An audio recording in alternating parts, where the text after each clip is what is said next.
Third one is shared nothing.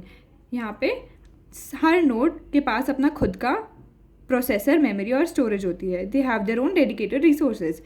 Hair might arise a question कि memory और storage में क्या डिफरेंस है। So basically memory is a short term data storage, for example RAM. तो यहाँ पे क्या होता है, डेटा स्टोर होता है जो कि करेंटली CPU को प्रोसेस करने के लिए चाहिए रहता है। And storage is a long term data storage. This helps in fault tolerance. For example अगर कोई नोड में फॉल्ट क्रिएट हो जाता है तो बाकी nodes can operate because every one is working on their own independently. And this helps in maximizing performance because same चीज़ अगर in case of any failure of node they all can perform independently. अब इन तीनों में क्या difference है, तो major difference comes here. Shared everything focuses on maximizing resource utilization. अब यहाँ पे सब कुछ शेयर हो रहा है तो इसका मेन पर्पस होता है जो रिसोर्सेज हैं वो अच्छे से यूटिलाइज हों। वेयर एज शेयर्ड नथिंग का पर्पस होता है जो रिसोर्सेज है वो इंडिपेंडेंटली और स्केलेबल आर्किटेक्चर प्रोवाइड करे।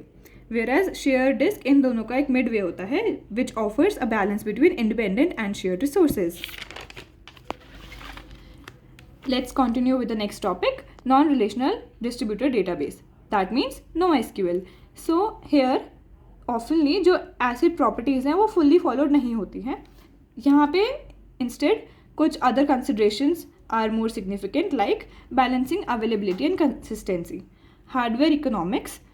By hardware economics we mean कि for example अभी certain amount of hardware we are using and in future हमें उसको upgrade करना पड़ता है, तो हम न्यू हार्डवेयर को अपने पुराने हार्डवेयर के साथ ही इंटीग्रेट कर सके रादर देन हमें पूरा ही हार्डवेयर सिस्टम चेंज करना पड़ रहा है। And third one comes the resilience.